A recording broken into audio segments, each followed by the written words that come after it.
Ashley, and this is Agent Renovation, where we help agents with winning strategies and considerations to win in their agent game.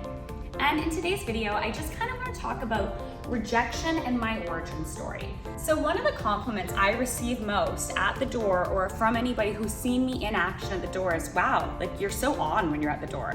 Don't you worry about rejection? Or you don't seem bothered at all by rejection. And that's because I really don't. Like, quite honestly, somebody can tell me to fuck off, or, there's an extreme of things I've heard and been party to, and it doesn't bother me. I just kind of go, okay, and I walk away and I smile.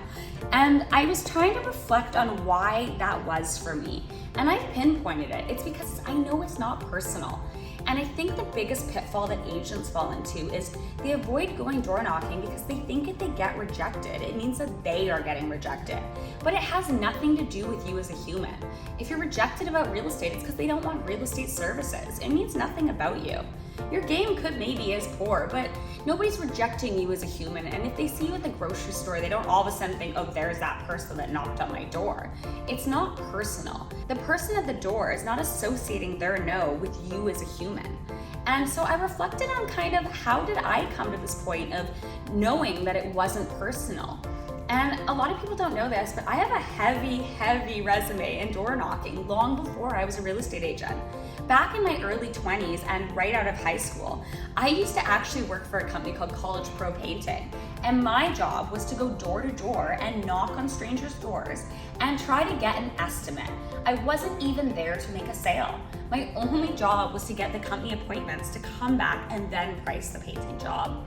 And at that time, I had no reference point to being rejected because in my head, all I knew was I was getting paid to go for a walk. I was getting paid to be outside getting a tan. And in my early 20s, these were important things to be. I thought, gosh, I can be healthy and fit looking from getting paid. Great, let me go knock on these doors for them. And when somebody said no at the door, it didn't matter because they weren't saying no to me. They were saying no to College Pro Painting. And to be honest, I was just an employee of theirs.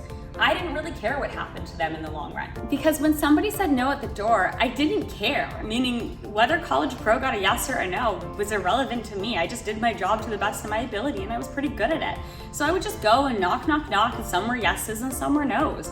And at the end of the day, I would often go grab a Slurpee, sit on the curb and report back to my supervisor like la-di-da. Like, hey, I got 4 yeses, or hey, I got 6 yeses, and I'll see you tomorrow at work. And I would go home and turn off because none of it was personal. None of it had anything to do with me. So when I began door knocking in real estate, I kind of went to the doors with that approach. I didn't think it was about me.